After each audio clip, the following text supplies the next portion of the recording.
here we have a brand new Bingham dry plucking machine. The machine works on a basis of a fan creating the suck, which sucks the feathers into the plucking head here, where rotating discs snatch the feathers off, blow them back through the machine, round the fan and out into a collecting sack, as you can see at the back, which is ideal for the small-time user. For the professional user, it would be best to have a pipe on the back out to a collecting sack or container outside the building. A little more about the machine. This one is fitted with a 1.5 kilowatt single phase motor. It can be fitted with a 3-phase motor if your premises require that. The plucking head at the left of the machine here is where you offer the bird up to. The feathers are sucked in there. The maintenance on this is very low. To get the very best of your machine, and I'll show you one working in a working environment a little later on, is an adjustment on these while offering some feathers to this aperture. You'll tell when it's grabbing at its best, and then they can be adjusted like that. The lock screw is put in position and you can pluck away for several thousand birds without too much worry. Maintenance of this machine is quite simple. Now and again, perhaps every other day, take this side door off.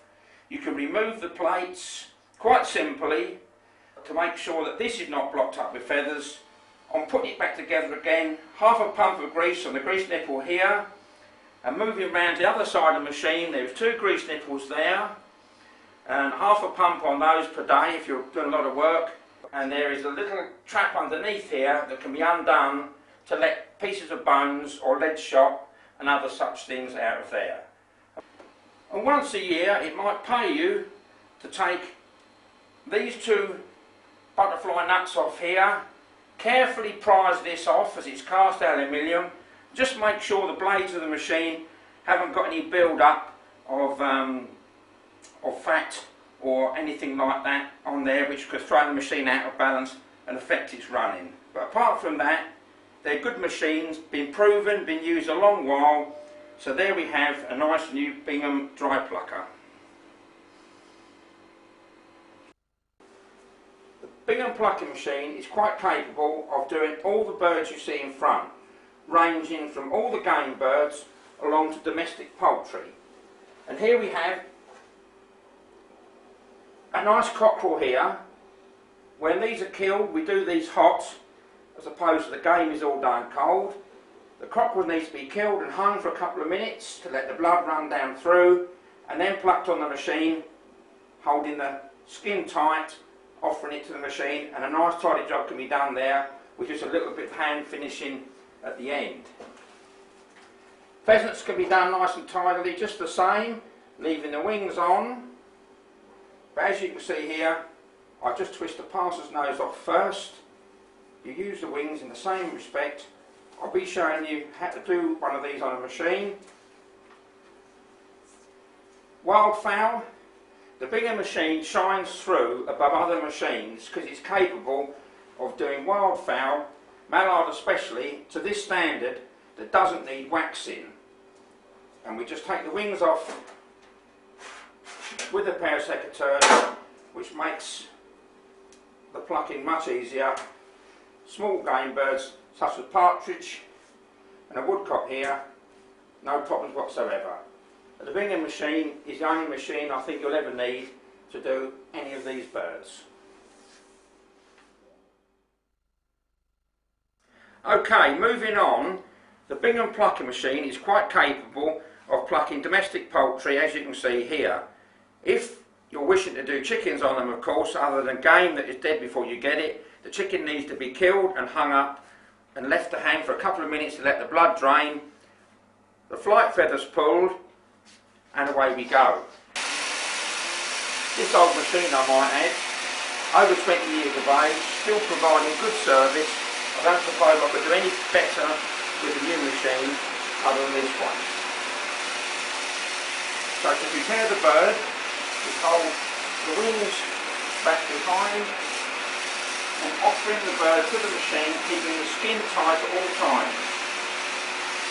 If you let the machine get near to loose skin, it may well grab it. So by using the wings and its legs, keeping the skin tight at all times, a nice clean job can be made.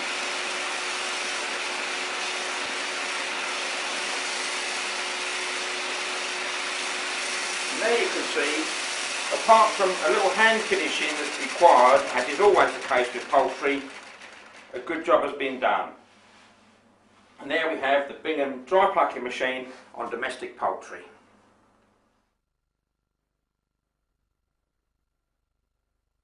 Before we set about plucking the pheasant in the working environment, you will notice that this machine has been fitted with a plastic bag to help with the cleanliness of the plucking head, and also it just ups the draft a little bit to the plucking aperture here, which just gives you a little bit more efficiency.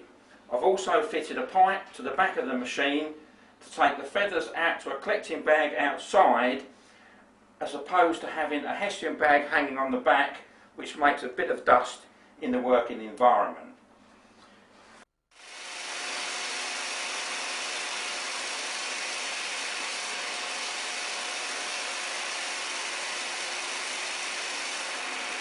So we've now got the pheasant, the tail's been removed, we go to the machine, hold the wings at the front of it, flap the back, pulling the wings tight at the back of the bird, taking the feathers off the chest, going very carefully there, making sure you keep the skin tight all the time.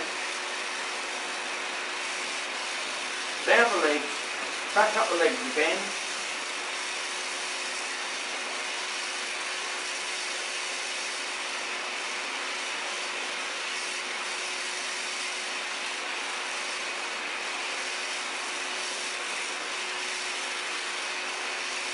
A tiny bit of hand finishing, and there we have a perfect bird.